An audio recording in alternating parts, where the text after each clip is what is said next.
Bonjour à tous. Aujourd'hui, on va voir un peu pourquoi les crypto-monnaies vont exploser en 2021 à travers une explication totalement technique, donc que avec des courbes et tout. Je pourrais faire d'autres explications fondamentales dans d'autres vidéos.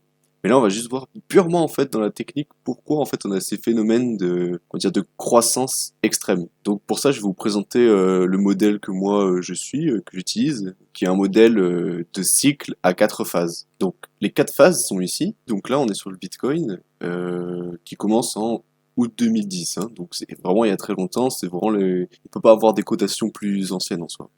Donc là, on peut voir que dès qu'on a commencé à échanger, ça a complètement pété. Donc c'est parti complètement en vrille, puisqu'en fait on n'a aucune idée de ce que ça valait, et c'est monté jusqu'à 30 dollars. Ce qui paraît rigolo aujourd'hui, mais bon à l'époque voilà, c'était quand même énorme. Donc ça, cette phase, c'est une phase de bulle, parce qu'on monte vraiment très bêtement et vertical. Et ensuite, on a eu ce qu'on appelle une phase de crack. Comme vous pouvez voir, ça descend beaucoup. Donc ici, par exemple, on a fait du moins 92%. Hein. Donc c'est-à-dire que vous mettiez 100 euros ici, un an plus tard, voilà, c'était pas un peu moins d'un an, honnêtement, c'était 6 mois, mais 6 mois plus tard, il vous restait que 6 euros, quoi. Après, on a une phase un peu plus calme, parce qu'on vient de se prendre un coup sur la tête, donc c'est une phase de plat. Et après cela, on a une phase dite de croissance saine, c'est-à-dire qu'on va recommencer à monter, monter, monter, jusqu'à le record qu'on avait mis en haut de la bulle. Donc, il y a vraiment toujours ces 4 phases, vous allez voir. La bulle, puis le crack, puis le plat, puis la croissance saine, et ensuite, comme je vous ai dit, c'est un cycle, donc ça se répète. Après la croissance saine, la bulle. Et vous voyez que là, on voit même plus la croissance saine, genre tellement ça monte. Donc là, ça remonte de manière complètement débile. Donc ça passe de 20 dollars à 1200 dollars, ce qui est énorme. Donc ça, c'est une bulle, parce que ça part. Il n'y a pas de limite, ça part complètement vertical. Vous allez voir un peu plus en détail après.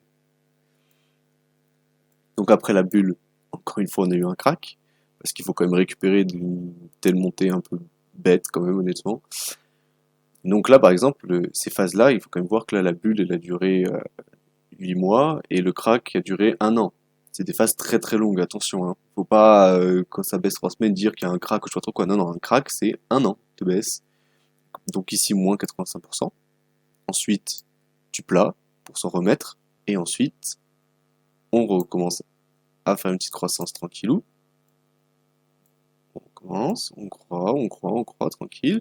Là, on commence à sortir un peu, donc là, c'est un peu un cas exceptionnel, ça peut une fausse sortie. Donc là, la croissance saine, il faut quand même voir que c'est de août 2015 à décembre 2020, ici. Et après, hop, ça repart en connerie. Donc là, pareil, on voit toujours même plus les cours tellement c'est parti haut. Bulle pareil de 8 mois seulement. Et après la bulle, le crack. Donc là, maintenant, on est en 2017 ici. Hein. Crack. Et là, alors là, le plat, cette fois-ci, a été un peu plus compliqué. Il s'est monté un peu et tout. Mais voilà, moi je place mes plats en fonction de double bottom. C'est-à-dire que ici on a eu un bas et ici on a eu un bas. Et après ça on a la croissance saine, entre guillemets, plus ou moins saine. On répète le record de la bulle. Et voilà. Aujourd'hui on en est là. Mais aujourd'hui on est déjà dans la phase bulle. Mais on voit toujours un peu les cours. Parce que je sais pas si vous vous souvenez, mais par exemple quand on se met ici, là on voit plus les cours ici. Pourtant regardez la bulle qui était là, on la voit plus. Alors que si je décale juste, on la voit bien. Et on voit bien que là, à l'époque, on trouvait que c'était énorme cette montée. En fait, après, c'était plus rien par rapport à l'autre montée. Et très probablement, ce qui va arriver, c'est que ça sera plus rien par rapport à la montée qu'on va se faire là. Hein. Donc, on va récapituler un peu. On a des cycles en 4 phases qui se répètent tout le temps. Genre vraiment, c'est très basique. Là, on commence ici. On est en 2011. On fait une bulle, on arrive au sommet de la bulle 6 juin 2011. Crac, nous on en est en novembre 2011. Et finalement, on fait du plat, de la croissance saine jusqu'à le record donc de juin 2011. Et on pète ce record en février 2013. Donc ça fait quand même beaucoup de temps hein, qui s'est écoulé. À peu près sur 2 ans ici. Après, bulle. Donc la bulle, 8 mois. Parce que février 2013, on est passé de 20 dollars à en novembre 2013, 1200 dollars. À nouveau crack. Donc le crack, on est novembre 2013 là. Et on atteint le plus bas en janvier 2015. Donc un an et 3 mois de crack en fait. C'est beaucoup. Un an, 2 mois exactement, pardon.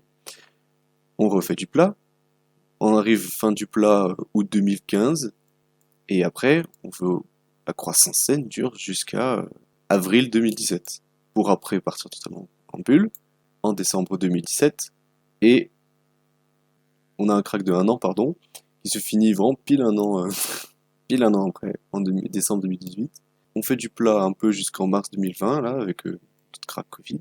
Finalement, on casse le record en décembre 2020, c'est-à-dire 3 ans plus tard que l'ancien record. C'est vraiment passé du temps. Et là, ici, on repart en bulle. Et la bulle, qui a commencé seulement donc en mi-décembre 2020, hein. Donc ça fait 1 mois et demi qu'on est dedans seulement. Mais ça va durer, pareil, c'est une période qui dure pas extrêmement longtemps, qui dure 8 mois. Bon alors du coup, tout à l'heure je vous montrais sur le Bitcoin, et vous allez voir que sur Ethereum, on revoit exactement les mêmes patterns. Alors, on n'a pas pu le voir plusieurs fois, parce que le Ethereum ça existe que depuis fin 2015, donc c'est très jeune. Mais regardez, en 2017, on a eu une grosse croissance, une bulle, qui s'est donc suivie en 2018 d'un crack. Après, on a eu du plat pendant très longtemps, hein, de décembre 2018 à mars 2020. Et là, depuis mars 2020, on a repris une croissance saine. Mais on voit qu'on n'est toujours pas en bulle, puisqu'on n'a pas dépassé enfin, en tout cas, on n'a pas franchi le record de 2017. Donc là, on attend ça, et sur les altcoins, à mon avis, quand Ethereum, lui, va passer donc ce record, c'est-à-dire très bientôt, ça risque de booster tous les alts qui sont un peu en retard là sur le Bitcoin, et que cette fois, toutes les cryptos seront dans la phase bulle. Alors pour la petite explication de pourquoi en fait il se passe ces cycles-là, techniquement en fait c'est assez simple à expliquer. Quand on fait une bulle et qu'après on fait un crack. Tout ici, on va instaurer ce qu'on appelle des résistances et des supports. Si vous voyez pas vraiment ce que c'est, je vous invite à regarder la vidéo que je fais dessus. Et ensuite, du coup, comment dire, le cours qu'on a imprimé ici, dans le passé, va nous permettre de mettre des limites, que ce soit de quand on va descendre ou quand on va monter. Donc ça oscille sur les limites que instaure le cours du passé. Mais une fois qu'on a pété ça, et ben du coup on peut plus se référer par rapport à ce qui s'est passé dans le passé, puisqu'on n'a jamais atteint ces niveaux de prix-là. Ce qu'on appelle le price discovery. Et donc dans ces cas-là, et ben c'est explosif en fait, tout simplement parce que ça va être juste être de l'imagination humaine, et qui voudra acheter quelque chose qui n'a jamais acheté à cette valeur-là, quoi. Et il y a aussi des phénomènes de précipitation, les gens ont peur qu'il n'ait plus, ou je sais pas trop quoi, que bon, au final, les gens ils se précipitent pour acheter là, et après ça se casse la gueule, et malheureusement ils vendront par là. Donc voilà, j'espère que cette vidéo vous aura plu, que vous aurez bien compris un peu ce que je veux dire par ces 4 phases. N'oubliez pas que ces 4 phases de bulle, crack, plat et croissance saine sont des phases qui durent plusieurs mois. N'imaginez pas ces phases-là dans des mouvements qui durent seulement plusieurs semaines. Là, on est quand même sur des mouvements, les phases, c'est presque 1 an chacune, quoi, à chaque fois. À chaque fois, les cycles ils durent presque 4 ans, avec, on va dire, grosso modo, 1 an pour chaque phase. Même si, par exemple, la bulle, c'est souvent 8 mois, c'est un peu plus court que le crack, qui est un peu moins jouissif. Voilà, j'espère que vous avez aimé, et on se retrouvera bientôt pour une prochaine vidéo.